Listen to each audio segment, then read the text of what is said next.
Servus, Glück auf und herzlich willkommen zu einer weiteren FC Bayern Spielanalyse. Leute, diesmal zum 6. Spieltag in der Champions League auf Schalke gegen Schachtar Donetsk. 5:1 gewonnen. Ich würde sagen, klare Kiste, oder? Ja, richtig, wir sind schlecht reingekommen ins Spiel. So die ersten 10 Minuten waren wir nicht da. Ja, gerade Goretzka und Leimer katastrophale Aussetzer gehabt. Auch die Abstimmung hat gar nicht geklappt mit Conny Leimer in der Viererkette, der da rumgerannt ist wie ein angeschossenes Reh. Minjay und Opa haben versucht, alles auszubaden, was so geht. Ja, dann gehst du halt 0:1 nach hinten. Peretz konnte an dem Ding gar nichts machen. Conny hat seinen Fehler dann wieder ausgebügelt mit dem 1:1. Und ja, von Minute zu Minute sind wir stärker geworden dann in der ersten Halbzeit. Ne? Die Krönung war dann das Tor von Müller, was Musiala sehr, sehr schön gesehen hat. Vorher natürlich auch schon etliche Chancen gehabt, aber Chancentor Leroy Sané hatte wieder 110% gegeben. Obwohl er sonst heute gar nicht so schlecht war, aber auch immer wieder so diese Phasen drin. Aber da kommen wir bei der Spielerbenotung drauf. Zweite Halbzeit war es dann erst ein bisschen, ja, mussten erstmal warm werden. War zu kalt, glaube ich, oder? So können wir es vielleicht beschreiben am besten. Dann kam der Zug irgendwann ins Rollen. Dann gerade auch nochmal die Wechsel haben nochmal ein bisschen Schwung gebracht. Gerade so scheiße sich das anhört oder so hart wie sich das anhört. Gerade auch die Auswechslungen von Leroy, ne, muss man leider so sagen. Auch wenn Tell seine Chance nicht wirklich nutzen konnte, war trotzdem auf jeden Fall dann ein bisschen mehr Wumms da, aber auch gerade durch die Auswechslung von Guerrero, ja, dass ein Leimer auf die linke Seite ging, war da ein bisschen mehr Wumms über die linke Seite. Vielleicht hätte dem Sané auch der Leimer gut getan dahinter. Ja, es war ein gutes Spiel, es war ein eindeutiges Spiel. Ja, wir haben noch eine Chance kurz vorm 2:1 zugelassen, die man hätte machen müssen, keine Frage. Aber wir haben auch genug Chancen gehabt, die man hätte machen müssen. Warum das Tor von Musiala nicht gegeben wurde, das erste, weiß nur der Schiedsrichter. Auf der anderen Seite, ja, muss der Tell da hingehen. Also, ich meine, für mich hat er ihn jetzt nicht behindert, ja, aber wenn er einfach wegbleibt, zählt das Tor und gut ist. Ja. Er hat den Torwart ja jetzt nicht so behindert, dass der Torwart deswegen nicht irgendwie auf seinem Posten war oder sowas. Ja, mein Gott. 5:1, über was beschweren wir uns hier? Von daher werfen wir mal einen Blick in die Statistiken. Die sollten jetzt auch eindeutig sein. Erste Halbzeit war es ein bisschen ausgeglichener. Ich aktualisiere den Bums auch nochmal. Ja, 34:66 Ballbesitz. Fouls 16:10, Zweikampf 42 oder 43:57, Schüsse aufs Tor 4:8, Schüsse insgesamt 12, 21, Ecken 4:5. Angekommene Pässe 244:521. Flanken 2:14. Schüsse insgesamt Sané 4, Musiala 4, Olise 4, Torschussvorlagen, Musiala 1, Olise 1.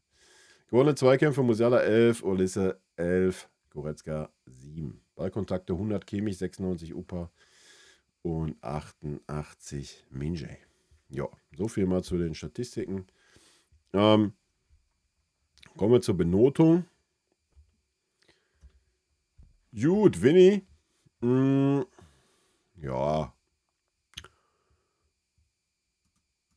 Eigentlich. Ich überlege gerade, habe ich heute irgendwas zu meckern? Eigentlich nicht.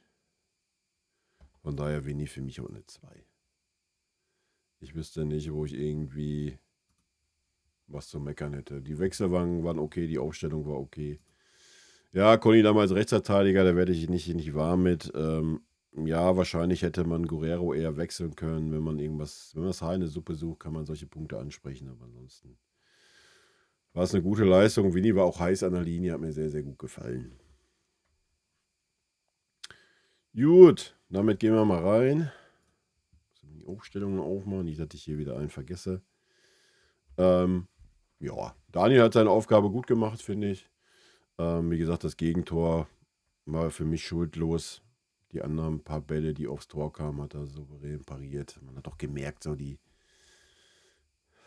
Spannung im Körper, wenn er da reingehechtet ist. Ja, es ist halt einfach ein anderes Alter und das merkt man auch. Ne? Ansonsten war er ruhig, war organisiert, hat auch mal Anweisungen gegeben. Alles gut. Ja, souveränes Spiel. Gibt es für mich nicht zu meckern. Von daher für mich eine 2,5. Gut, als nächstes haben wir Conny Leimer, der bei mir immer noch im Mittelfeld läuft und nicht in der Verteidigung. Deswegen muss ich ihn mal suchen. Conny Leimer. Ja, ich habe es ja schon im Vorlauf so ein bisschen gesagt. Conny für mich heute das perfekte Spiel, um zu zeigen, was Conny Leimer ist. Ja, er ist einfach eine Maschine. Wenn es um Gegenpressing, um Pressing, wenn es darum geht, in der gegnerischen Hälfte den Gegner den Ball zu jagen. All das ist Conny Leimer. Du kannst den halt auch nicht bremsen. Ne? Das war heute nicht so offensichtlich, das Gegentor, wie es gegen Dortmund war. Aber auch da wieder, Minje zeigt es noch an zu Conny. Conny, orientier dich nach hinten. Was macht Conny? Er pusht nach vorne wie so ein angestochenes Wildschwein. Ne? Das ist seine Mentalität. Ja? Und deswegen, wir haben es dann gesehen, im Laufe des Spiels auch immer wieder, wenn er dann in der gegnerischen Hälfte war, wie heiß er da war, wie viele Bälle er da geholt hat. Ja? Deswegen für mich völlig unverständlich, warum man ihn auf der rechten Verteidigerposition verschenkt und Leon Goretzka. Leon komme ich gleich, hat heute kein schlechtes Spiel gemacht, aber warum man nicht die Stärke von Conny Leimer nutzt und ihn auf der 8 bringt. Ich verstehe es nicht. Geht in meinen Kopf nicht rein. Ja? Heute war das Paradespiel dafür, wo man das gesehen hat. Ja? Wo Conny Leimer seine Stärken hat und wo seine Stärke dann zur Schwäche wird. Und das ist in der Viererkette. Ja? Ist aber auch nichts Neues. Wenn wir das dann bei so einem Boué sehen, wo dann 2, 3 Mal versucht wird über seine Seite, ja, der war halt einfach da, stand da, der Gegner kommt, zack, Ball im Aus. So, Conny Leimer wäre schon wieder reingeprescht, der hätte eine Körpertäuschung gemacht und wäre schon wieder vorbei gewesen. Ne? Ja, deswegen das Tor geht ganz klar auf Conny. Ja, er muss einfach auf das hören, was ein Minje anzeigt, dann passiert da gar nichts in der Situation. Zum Glück hat er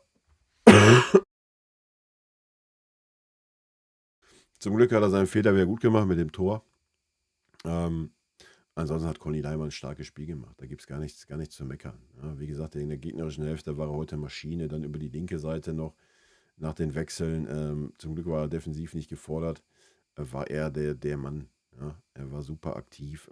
Von daher, weil er seinen Fehler wieder ausgebügelt hat, kriegt er von mir eine 2,5. Ja, hätte er den Fehler nicht drin gehabt, wäre es heute auf jeden Fall eine 2, wenn nicht sogar eine 1,5 gewesen, in meinen Augen. Joa, gut. Kommen wir zu Upa. Upa für mich heute eine klare 2.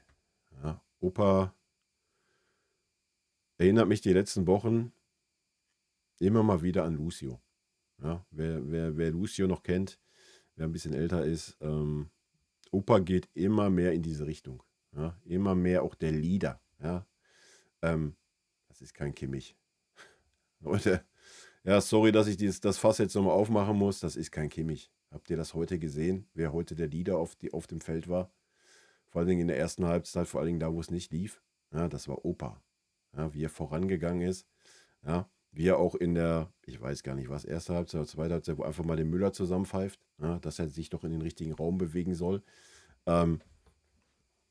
Opa ist endlich da angekommen, wo ich ihn schon lange gesehen habe. Ja, er nimmt endlich die Rolle dieses Führungsspielers, dieses Ich bin der Abwehrboss an. Ja.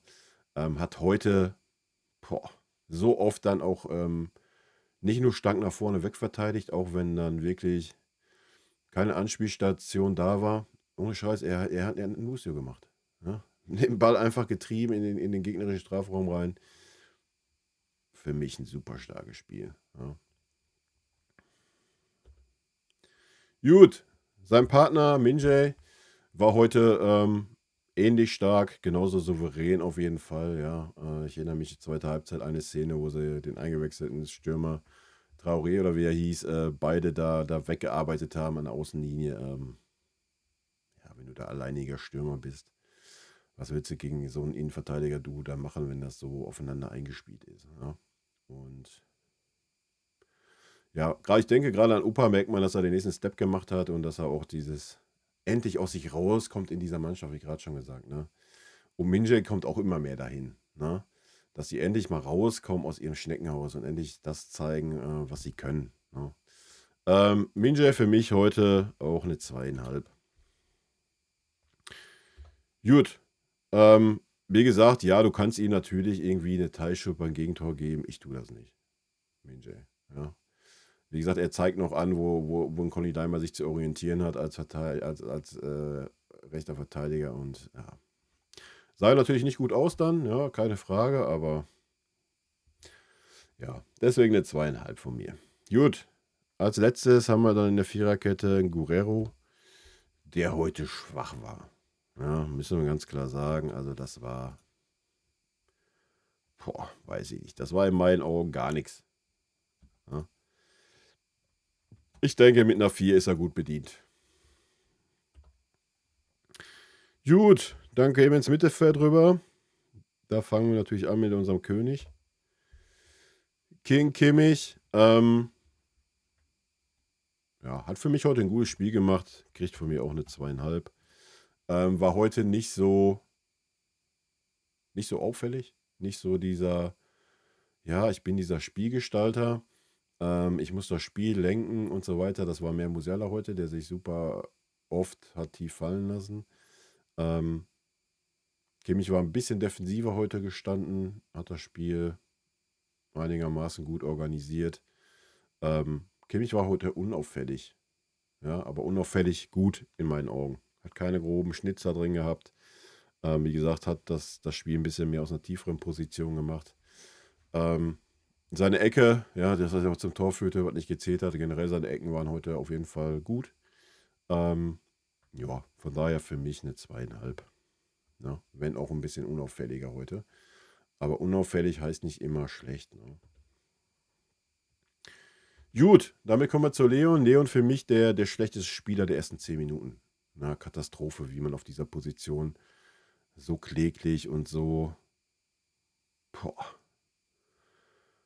weiß ich nicht, so teilnahmslos die Zweikämpfe verlieren kann. Ja, war mit auch am Gegentor zu 50% mit dran schuld. Ja, das ist kein Verhalten, wie ich auf dieser Position agieren kann. Katastrophe. Ja, hat sich dann gefangen, wurde besser und besser. Ja, hat auch ein ordentliches Spiel gemacht. Was mich noch sehr gestört hat, zweite Halbzeit. Ich weiß nicht, was da los ist. Hat er 3 oder 4 Mal den Ball bekommen von Kimmich und zieht an, 20 Meter Sprint nach vorne, volles Rohr. Ich denke mir, ja geil, spiel den Ball doch jetzt einfach nach draußen, alles ist doch gut. Was macht er? Bleibt urplötzlich stehen, dreht sich um und spielt den Ball zurück. Alter, ich dachte, Katastrophe. Ja, warum? Warum? Ja, es waren Anspielstationen da. Ich weiß es nicht. Frag mich nicht. Ich habe es nicht verstanden. Ansonsten war es ordentlich, ja. Konnte seinen Fehler beim Gegentor nicht wirklich mehr so gut ausbügeln wie es Conny Leimer konnte. Von da kriegt er eine 3,5 heute von mir.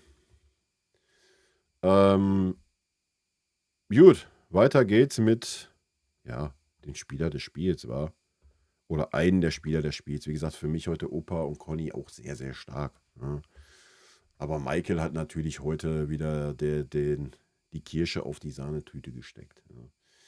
Und zwar auf eine andere Art und Weise. Ich persönlich habe das ja eh nicht verstanden. Mit diesen dummen, erfundenen Diskussionen von der Presse. Ja. Oh ja, der Michael hat sein letztes Tor am 25. August oder whatever Ende August geschossen. Ja, und? Ja. Ich glaube, in den Spielen von da bis jetzt, wo er wieder getroffen hat, hat er wahrscheinlich mehr Torbeteiligung wie Serge, Sané und Coman zusammen. Ja.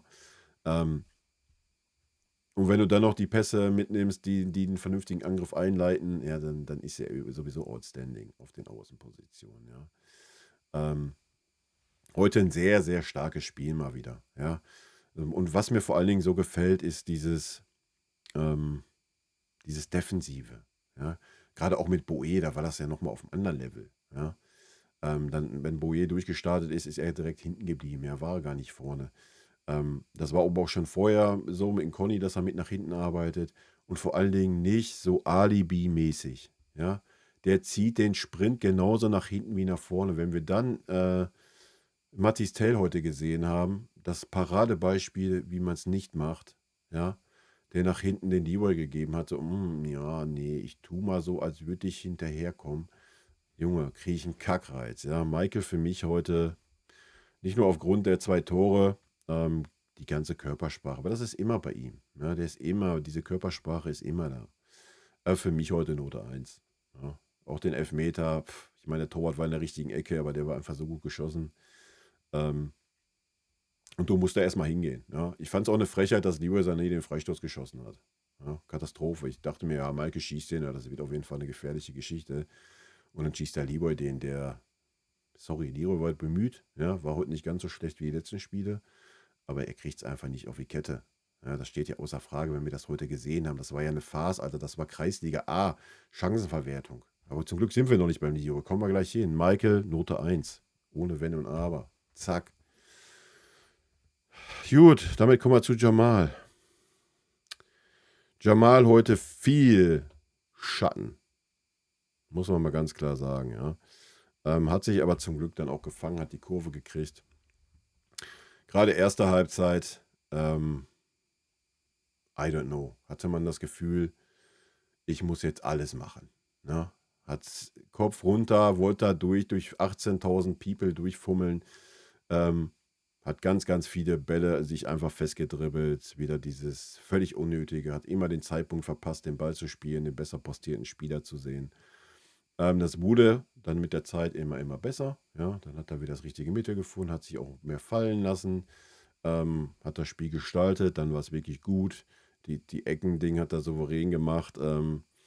Das ein oder andere Mal die falsche Entscheidung getroffen, aber hat er dann noch sein Tor gemacht. Ja? Und das auch ganz abgebrüht. Von daher für mich heute Musiala Note 2. Gut, damit kommen wir zu unserem Liebling. Leroy Sané. In seiner alten Heimat. Ja, was soll ich sagen, Leute? Für mich heute Note 4. Eines seiner besseren Spiele. Ja. Nichtsdestotrotz heute wieder teilweise die Körpersprache, teilweise das Stehenbleiben. Was mir heute gut gefallen hat, er war ein bisschen mehr bemüht.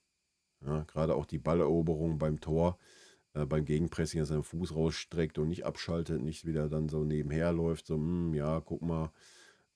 Das war besser. Vorm Tor, Alter, wie ein Kreisliga-A-Spieler. Sorry, ich kann das nicht mehr anders sagen. Aus 8 Metern schieße ich den Ball 3 Meter neben das Tor. Ja, dann kriege ich den Ball, freie Fahrt, 15 Meter. Und ich traue mich nicht. Jungs, Leute, ich habe auch echt keinen linken Fuß gehabt, ja. Ich bin Rechtsfuß, ja. Aber wenn ich einen Ball in so einer Szene auf meinen linken schwachen Fuß gekriegt habe, was hast du denn dann gemacht? Ja, dann hast du durchgezogen. Ja, entweder ging das Dingen in den Himmel, ja, oder du hast mit ein bisschen Glück das Ding mal richtig getroffen und der ist eingeschlagen. Aber aus dieser Position zentral, Junge, dann nehme ich den Ball wieder an und muss den erst auf mein, der verdient 20 Millionen. 20 Millionen. Und muss den Ball annehmen und ihn auf den linken Fuß legen und es ist schon wieder alles vorbei. Ja. Katastrophe. Katastrophe, sorry. Wenn er wirklich das nicht hinbekommt, mit dem rechten Fuß den Ball mal aus 16 Meter aufs Tor zu bekommen, Junge, dann hast du jeden Tag 2 Stunden mit dem rechten Fuß Torschusstraining zu machen. Ja, das ist einfach nur eine Trainingssache. Feierabend. Katastrophe.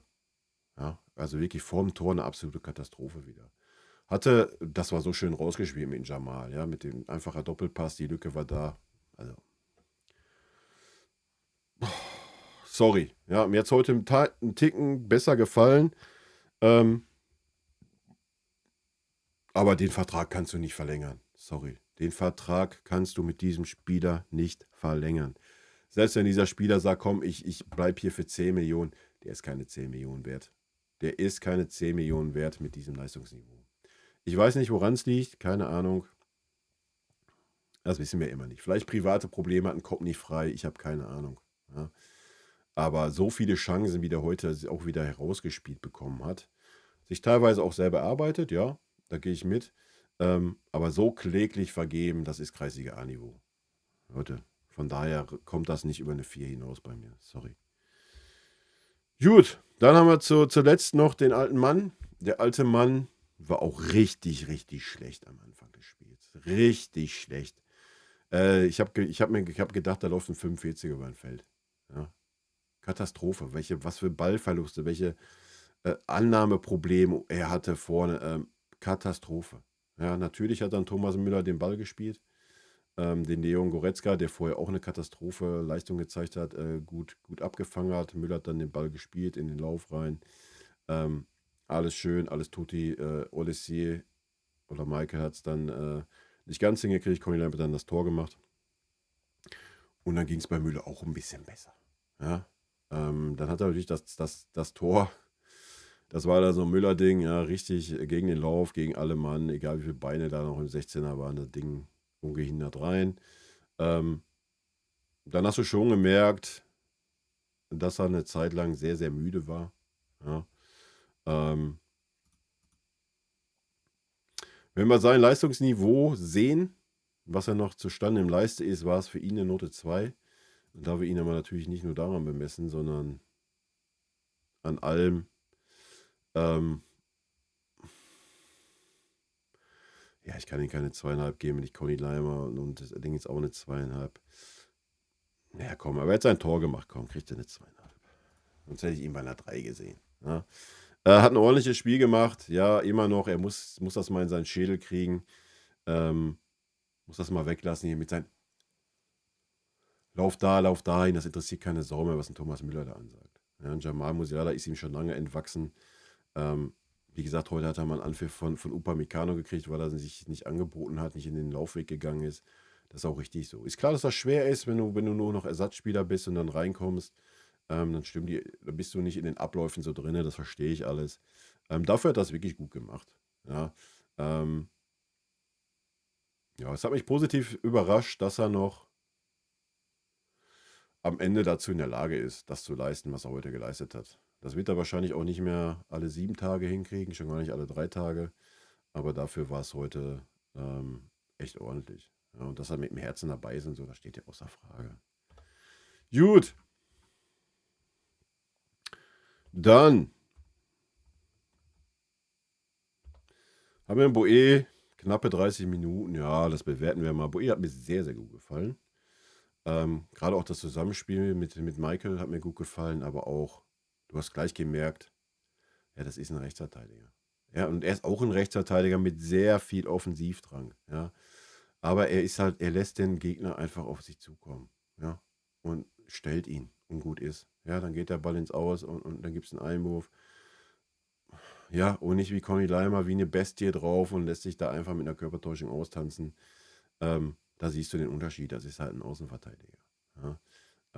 Und wie gesagt, nach vorne war er aktiv, hat er dann auch die Torchance gehabt. Hat vorher guten Ball auf dem Michael gespielt. Also es hat mir sehr, sehr gut gefallen. Darauf können wir auf jeden Fall aufbauen. Ich hoffe, er bleibt verletzungsfrei. Ich hoffe, wir werden ihn in den nächsten Spiele sehen. Dann werden wir, wenn ich mir jetzt vorstelle, so die können sich mal einspielen, ja, so Boe und Michael über die rechte Seite. Sage ich euch ganz ehrlich, können wir uns auf einiges freuen. Ja. Eine Note kriege ich da von mir eine 3. Wir könnten auch über eine 2,5 reden, aber dafür war es zu kurz auf dem Feld für mich. Okay, Mathis Tell, der letzte, den wir noch bewerten können. Mathis Tell, leider Vollkatastrophe. Sorry. Ich verstehe, wenn ich das sehe, was ich heute gesehen habe, für mich heute knallhart Note 5. Ja, da gibt es nichts zu beschönigen. Und ihr wisst, Leute, ich bin Mathis Tell-Fan, ja, aber sportliche Leistung ist eine Katastrophe. Das war eine Frechheit heute. Sorry. Ja. Und wenn ich die Leistung, auch die Leistung davor sehe, dann Da muss man einfach sagen, man weiß, warum der Junge nicht spielt. Ja? Man weiß, warum der Junge nicht spielt. Es ist ja eins, dass man sagt, yo, ich habe kein Selbstvertrauen, yo, ich habe keinen Rhythmus, alles gut, ich bin junger Spieler, ich habe mal eine schlechte Phase. Ey, 100%, gehe ich ja 100% mit, das musst du einfach eingestehen bei jungen Spielern. Wenn ich dann aber sehe, dass ich nach hinten so ansatzweise so tue, oh ja, ich jogge mal mit nach hinten. Junge, der hätte einfach nur mal den Sprint anziehen müssen, den er 3 Minuten später nach vorne anzieht, dann wäre er in den Zweikampf gekommen und der hätte den Ball erobert. Ja? Und das war 3, 4 Mal der Fall. Dann sage ich dir ganz ehrlich, dann hast du in dieser Mannschaft auch nichts zu suchen. Ja? Weil das ist, was diese Mannschaft gerade aktuell ähm, perfekt darstellt. Ja? Dass die ganze Mannschaft mit nach hinten arbeitet. Und gerade auch die Außenbahn. Ja? Und Mathis Tel kam heute rein und hat gesagt, nö, mache ich nicht, habe ich keine Lust zu. Ich mache so ein bisschen Alibi-mäßig, ja. Wie wir es oft beim Leroy gesehen haben, wie wir es oft beim Serge gesehen haben, das macht Mathis Tel gerade, ja. Und ich glaube, solange er das nicht in seinen Schädel reinkriegt, dass er nach hinten hin genauso viel Feuer haben muss, wie er es nach vorne hat, ähm, wird der bei uns kein Land mehr sehen. Ja. Jetzt ist die Frage, ist das die richtige Posi auch für Außenbahn, für Mathis Tel? Wahrscheinlich nicht. Ja. Ähm, aber guck dir den Harry Kane an, auf der 9, ja, was der für eine Einstellung hat, wenn es darum geht, mir nach hinten zu arbeiten. Ja. Also, das würde jetzt nichts ändern. Ja. Auch da müsste er diesen Willen bringen. Ja, und den bringt er gerade null. Ja. Absolute Katastrophe, Leute. Sorry, dass ich das so sagen muss, aber ist ein absoluter Sympathieträger für mich, aber was er gerade leistet, nein, da gehört er nicht in diese Mannschaft. Punkt. Fertig. Gut. Dann haben wir noch ein paar Kurzeinsätze von 5 Minuten. Eric Dyer, wir haben gesehen, er lebt noch, er kann noch laufen. Ja, ja, Eric Dyer hat es natürlich super schwer, ähm, aber natürlich auch völlig zu Recht. Ja, was Upa und Minjay, was ein Company gerade aus dem Upa gemacht hat, ähm, ziehe ich alle Hüte von. Weiß Upa, dass das, was in Upa schon immer steckte, ist klar. Aber er wird ja jetzt immer mehr zum Führungsspieler. Ja. Und da ist es natürlich schade für Eric Dyer. Er ist da jetzt einfach der Ersatzmann. Ja. Aber war schön, ihn mal wieder zu sehen. Ja, dann haben wir ja noch einen Adam gesehen. Ja, natürlich viel zu kurz. Fairerweise muss man sagen, dass ein Conny Leimer überragendes Spiel gemacht hat. Kann ich schon verstehen, dass man sich dem seine Stärke jetzt nicht unbedingt nehmen wollte, wenn es noch 3-1 steht. Obwohl 3-1 eigentlich auch ein zähes Ergebnis ist. Obwohl da stand es schon 4-1, glaube ich, oder? Ähm, ja, keine Ahnung. Ich finde es ein bisschen schade, dass man ihn so sehr, sehr langsam ranführt. Wie gesagt, er wird die nächsten Wochen und Monate keine Spielzeit bekommen. Wenn Stani und Ito zurückkommen, ist komplett vorbei. Herr Boe ist zurück und das in sehr, sehr starken Zügen. Ja. Schade, schade, schade. Ich hätte es mir gewünscht, wenn er heute für einen Rafa gespielt hätte, mal die Chance bekommen hätte. Ja, ist aber halt leider so. Aber auch da schön, ihn mal zu sehen. Und als letzten haben wir dann noch den Ibrahimovic, der heute leider auch sehr, sehr schwach war. Das muss man auch mal fairerweise sagen. Ja. Also das war, vielleicht finde ich ihn auch noch. Das war gar nichts. Ja. Ich weiß auch nicht, warum er in der Mitte gespielt hat. Keine Ahnung. Auf jeden Fall konnte er keinen Ball festmachen. Immer wenn der Ball in seine Richtung kam, gab es einen Ballverlust. Donalds hat ihn gut weggepresst. Ja, aber bei 5 Minuten wollen wir das auch nicht überbewerten. Ja, dass man Pavlovic heute draußen gelassen hat, ja, völlig fein. Ja, nach einer Verletzung, wenn man gesehen hat, es reicht auch so. Warum soll man da wieder ein Risiko eingehen und ihn da gleich wieder voll reinwerfen? Ich denke, das war völlig okay. Muss ich mal eben gucken, hier, dass ich die verkehrte Note, die verkehrte Spalte schreibe. Das war völlig fein. Ja, man hätte Man hätte natürlich sagen können, jo, vielleicht ein bisschen eher die Jungen da rein, dass sie mal 10, 15 Minuten kriegen oder sogar 20 Minuten. Hätte man vielleicht riskieren können. Auf der anderen Seite ist Champions League. Ja, und die Spieler, die auf dem Feld waren, haben es auch gut gemacht. Ja, muss man ja auch mal sagen. Also rundum gutes Spiel von unserer Mannschaft, denke ich. Wenn auch ein bisschen schwierig reingekommen, wenn auch zwischendurch ein bisschen so, ja, wir schauen mal, was geht. Am Ende 5-1 sollte er was diskutieren mehr. Ja. Das ist gut. Der eine oder andere hat ein bisschen Selbstvertrauen nochmal mitgenommen, denke ich. Der eine oder andere nicht, wenn ich so in Richtung Leroy gucke. Ja, aber was hast du für Alternativen gerade? Ja. Ein Tell war ja noch schlimmer. Also ein Tell ist keine Alternative. Ja, das ist natürlich schwierig dann. Also von daher wird die Startaufstellung gegen Mainz wahrscheinlich auch schon stehen. Vielleicht mit einem Pavlo anstatt ein Goretzka wieder. Wir werden es sehen. In diesem Sinne, Leute, rot-weiße Grüße gehen raus. Habt eine schöne Restwoche. Haut rein. Bis dann. Tschüssi. Vielen lieben Dank für euren Support hier auf dem Kanal. Und in diesem Sinne, gute Freunde kann niemand trennen.